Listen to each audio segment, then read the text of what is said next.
Muito bem, lembrando que a CPI do crime organizado tem como presidente o Fabiano Contarato, que é um senador do PT, embora tenha vindo recentemente para o PT, agora com um discurso muito diferente do que a gente está acostumado a ver no petismo, porque ele é um delegado com um histórico de carreira, que está lá dizendo que vai manter os seus princípios. Eu vou mostrar um vídeo, inclusive, em que há um embate dele ali com a oposição, na figura do senador Eduardo Girão, porque a oposição estava cobrando que fosse convocada a esposa do Alexandre de Moraes, a Viviane Barci de Moraes, e que houvesse a quebra de sigilo do escritório de advocacia dela, esse que fechou o contrato com o Master.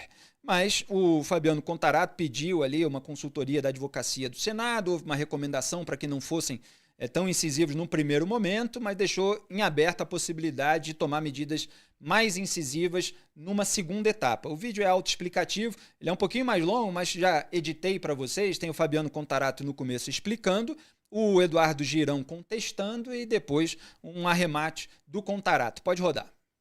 Eu quero deixar claro uma coisa para os colegas senadores e senadoras. Sempre pautei a minha vida aqui no Senado tentando ter coerência com a minha vida pública. Então, doa quem doer. Agora, passou da hora da gente enfrentar, sair de ter uma ação contundente lá na periferia e subir o andar de cima.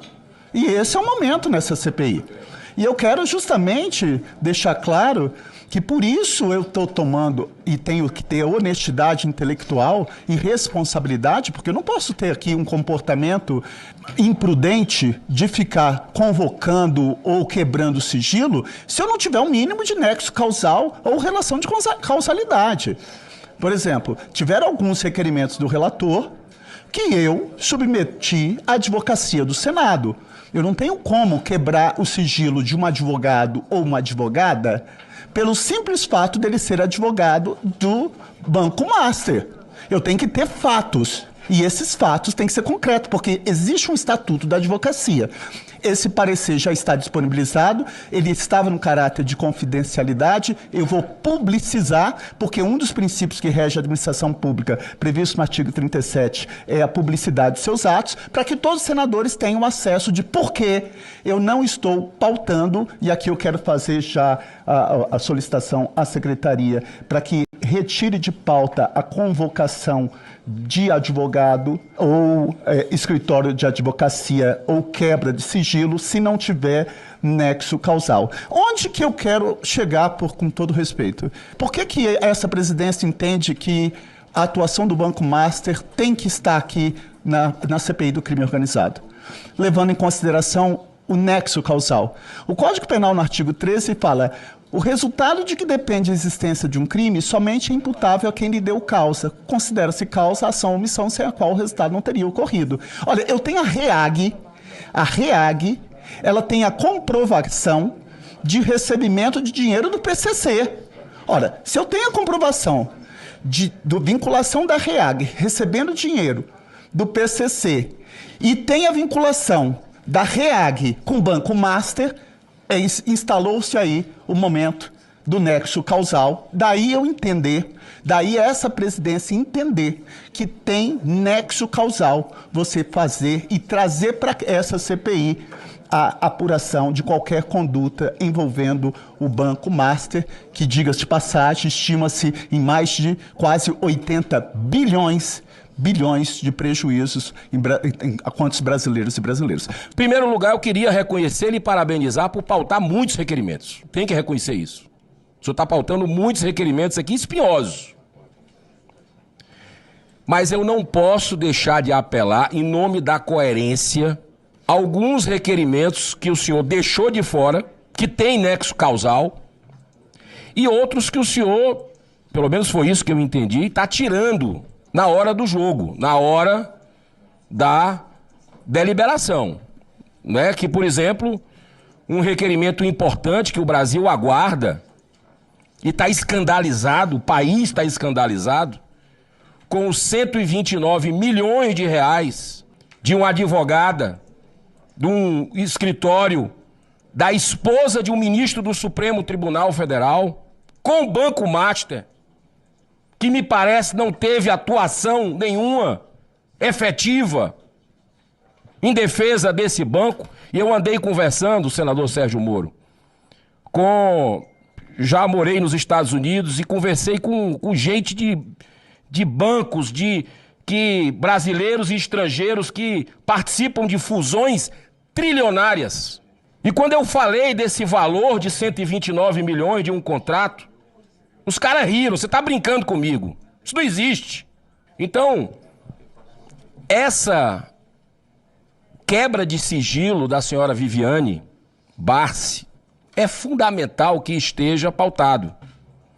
Assim como a convocação ou convite, como queira chamar, sem problema, pode ser um convite, dessa senhora Viviane aqui nessa comissão. Por que não? Inclusive estava pautado isso. A vinda dela aqui. Então não é de bom tom que o senhor retire.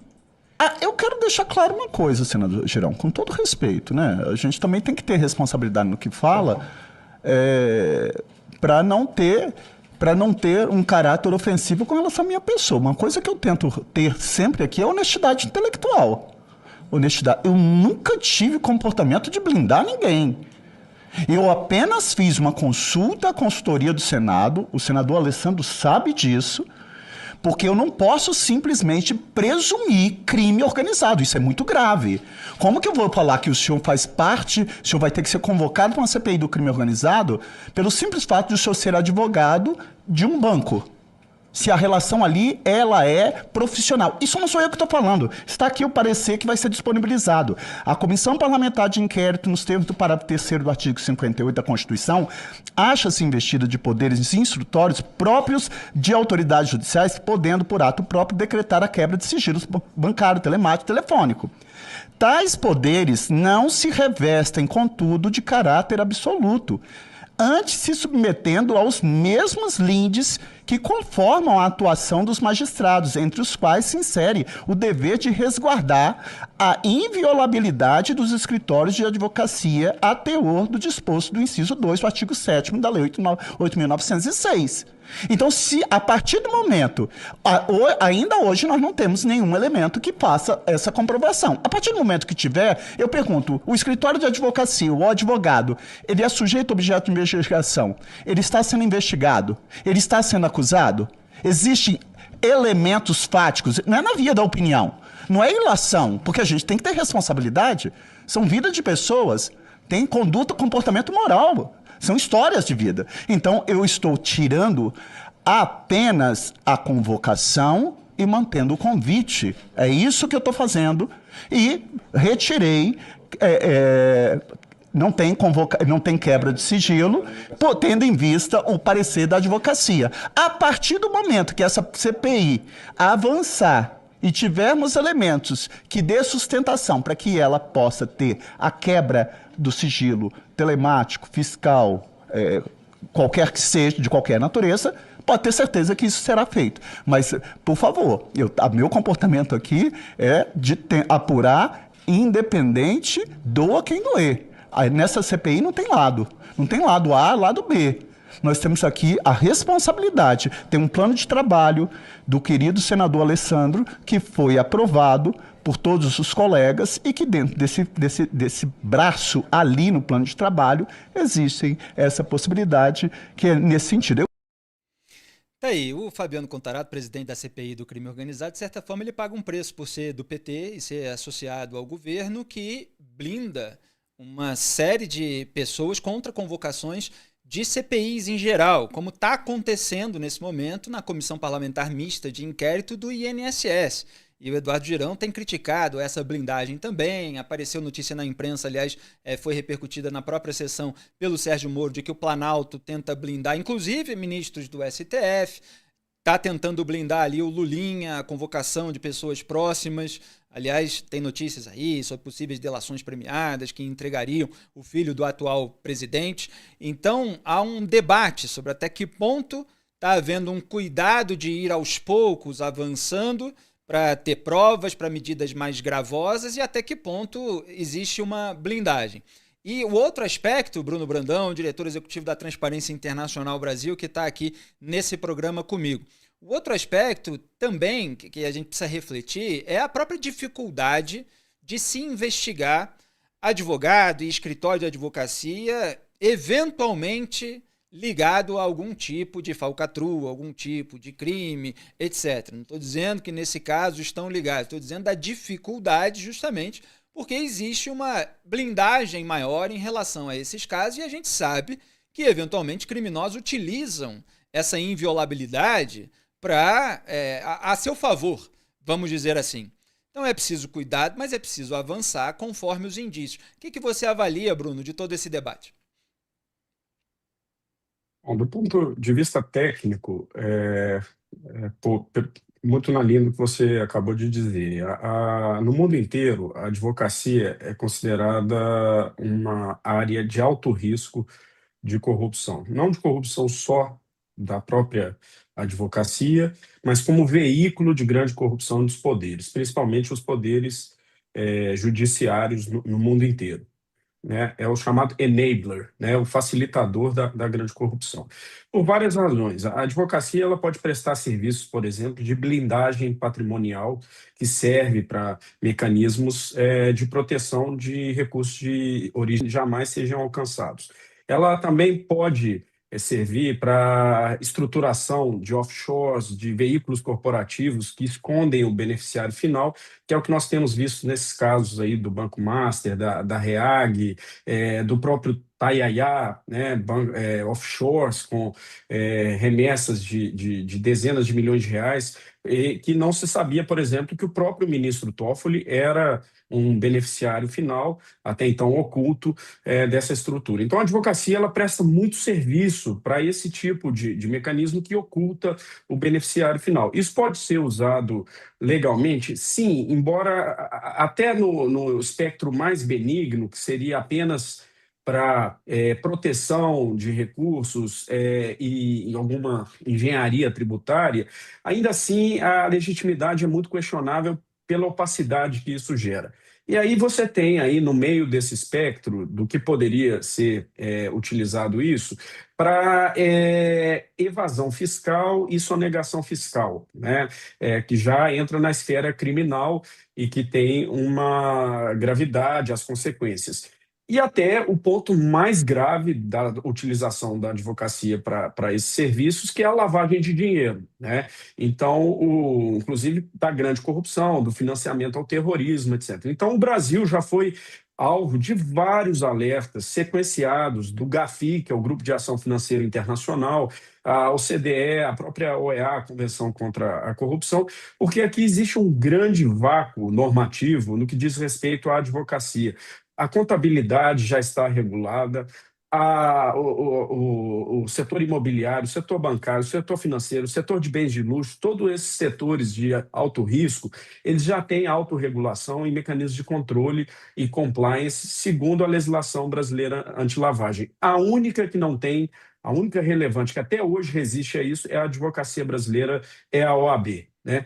Então, a advocacia ela acabou explodindo no Brasil como o que é, de fato, um serviço de alta importância para a justiça, para o exercício da justiça, se tornou de grande importância para o exercício da criminalidade organizada, né? Então, são diversos exemplos de não só esse serviço de blindagem patrimonial, mas também de contratos falsos de serviços advocatícios sendo usado para mascarar pagamento de propina, inclusive pagamento de propina para membros do judiciário. Então, isso é um elemento de risco global e no Brasil ele foi exacerbado. Por que ele foi exacerbado? Primeiro, historicamente, pela resistência da OAB de se submeter à legislação anti-lavagem.